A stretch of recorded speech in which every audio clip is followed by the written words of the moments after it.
देश भर में लगातार बिल्डर्स के प्रोजेक्ट आधार में लटके हुए हैं और लगातार लोग परेशान होते हैं, लेकिन इस बीच रेरा या फिर ये कहे कि सरकारी विभाग जो है क्या कंपनसेशन दे सकते हैं और किस तरह की ये कंपनसेशन होती है, इन तमाम चीज़ों पर बातचीत करने के लिए हमारे साथ वरिष्ठ एडवोकेट के कोहली जी हमारे साथ मौजूद हैं। उन्हीं से जानते हैं। सर, जब भी कोई प्रोजेक्ट डिले होता है तो कितने परेशानी जो है अलॉटीज को? सर, ये बड़े दुख की बात यह है कि बड़ी मुश्किल से एक आधा प्रोजेक्ट ही ऐसा होता है जो टाइमली डिलीवर होता है, वरना सारे के सारे प्रोजेक्ट हमेशा डिले होते हैं और सालों साल डिले होते हैं, जो कि अलॉटी के लिए सबसे बड़ा एक दुख का कारण है। अगर कोई प्रोजेक्ट डिले होता है तो क्या-क्या कानूनी दाँव पे जो है आम लोगों के पास रह जाते हैं, अलॉटीज के पास रह जाते हैं? कौन-कौन सी अथॉरिटी में वो जा सकते हैं? रेरा में दो कोर्ट्स लगती हैं, एक ऑनरेबल अथॉरिटी की कोर्ट लगती है, एक एडजुडिकेटिंग ऑफिसर सर की कोर्ट लगती है। जो ऑनरेबल अथॉरिटी है वो डिले पोजीशन चार्ज डिसाइड करती है और रिफंड डिसाइड करती है। वो डिसाइड करती है कि जहाँ जहाँ डिले है, अगर अलॉटी प्रोजेक्ट में रहना चाहता है तो उसको डिले पोजीशन चार्ज दिया जाता है डिले के केस में, और अलग अलॉटी नहीं रहना चाहता और रिफंड चाहता है तो उसको रिफंड दिया जाता है। इन दोनों ही सिचुएशंस में अगर अलॉटी को कंपनसेशन चाहिए तो वो कंपनसेशन देने की पावर ऑनरेबल एओ साहब के पास है, जो कि सरकार अपॉइंट करती है अंडर सेक्शन 71। तो हमारे यहाँ भी एओ, रेरा गुरुग्राम में भी एओ साहब हैं, appointed by the government under section 71। 72 में उनके पास पावर्स हैं टू डिसाइड करना कि कंपनसेशन किस किस बेसिस पे दी जाती है। बेसिकली कंपनसेशन दी जाती है for violation of section 12, section 14, section 18 और सेक्शन 19। अब अनफॉर्चुनेटली हमारे यहाँ अलॉटीज को ज्ञान नहीं है कि उनको कौन कौन से सेक्शंस की वायलेशंस का पैसा ले सकते हैं कंपनसेशन के रूप में। रिफंड जहां जहां पर अलॉटी मांगता है वहां पर सरकार, हरियाणा गवर्नमेंट ने, रेरा ने एक पॉलिसी बना रखी है कि वो रिफंड के ऊपर कंपनसेशन देते हैं। कंपनसेशन का अमाउंट जो डिले पोजीशन चार्ज का अमाउंट है उस पीरियड का हो सकता है MCLR प्लस 2%, जो आज की तारीख में करीब 11% चल रहा है।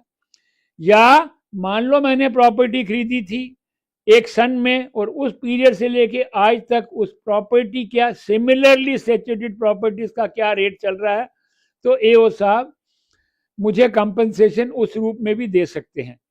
सेक्शन 12 में क्विकली बता दूं, अगर बिल्डर ने आपको कोई फॉल्स स्टेटमेंट दे रखी है, कोई मिसरिप्रेजेंटेशन कर रखी है, कोई इनकरेक्ट डिस्क्लोजर दे रखा है और कोई डेविएशन कर रखी है, सो आपको 12 की वायलेशन में आप कंपनसेशन के लिए जा सकते हैं।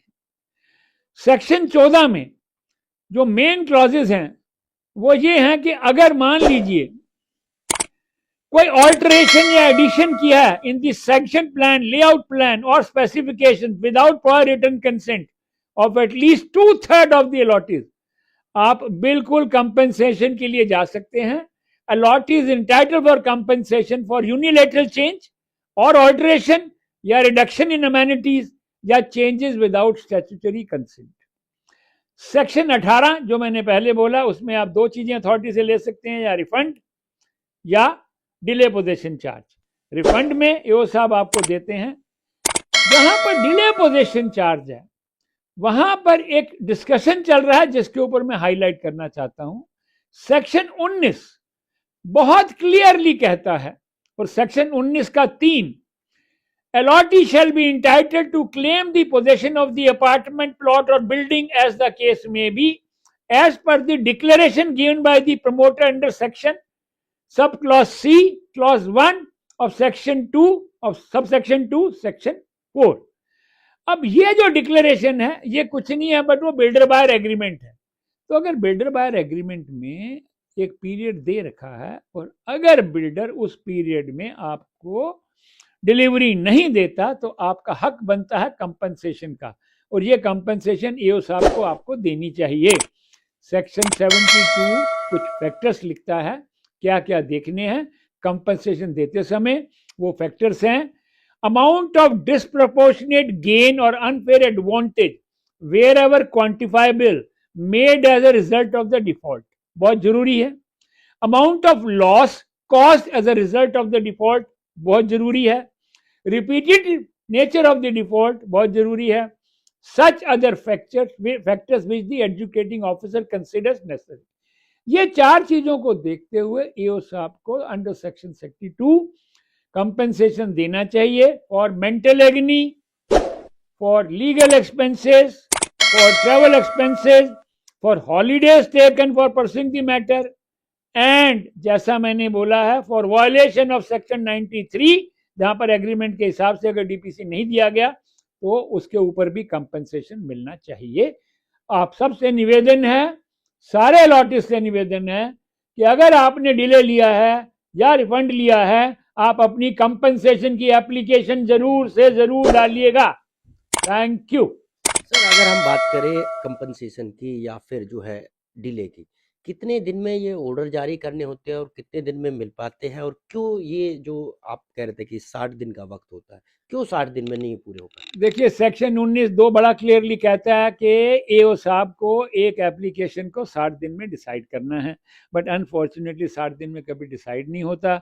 आप जैसे ही एप्लीकेशन की कॉपी भेजते हैं ऑपोजिट पार्टी को, बिल्डर के यहाँ, उनके यहाँ से पहली हेयरिंग में तो कोई आता ही नहीं है। आएगा तो कोई कहानी दे देगा, जी मुझे अभी ब्रीफ मिला है, मुझे कल ही कागज मिले हैं, 1 तारीख और लेके चले जाएंगे। अगली तारीख में फिर कोई ड्रामा हो जाता है कि सीनियर काउंसिल नहीं है, वो कहीं और बिजी हैं, हमें थोड़ा टाइम दे दीजिए, हम इसका जवाब दे देंगे, हम पे पेनल्टी लगा दीजिए। वो 2-3 महीने और लटक जाती हैं, और इस तरह बिल्डर के एडवोकेट्स आके कुछ ना कुछ समय लेते ही रहते हैं, जिसकी वजह से हियरिंग डिले हो जाती हैं।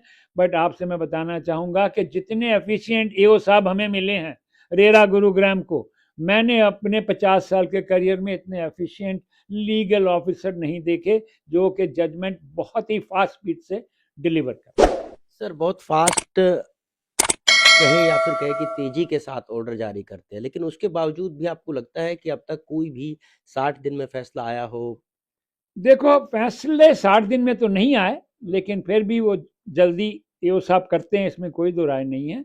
लेकिन सबसे बड़ी दिक्कत यह है कि मान लीजिए मुझे एक ऑर्डर मिल गया रिफंड का, रिफंड के बेस के ऊपर मुझे कंपनसेशन भी मिल गई, उसका अथॉरिटी ने रिकवरी सर्टिफिकेट भी तैयार कर दिया कि भाई आपका 1.5 करोड़ बनता है या 2 करोड़ बनता है, हम रिकवरी सर्टिफिकेट दे रहे हैं और डिविजनल कमिश्नर को हम भेज रहे हैं और उनसे बोल रहे हैं कि पैसा आपको रिकवर करवा के दें, पुलिस की मदद से दें या जैसे मर्जी करें या बिल्डर के असेट्स को ऑक्शन करें।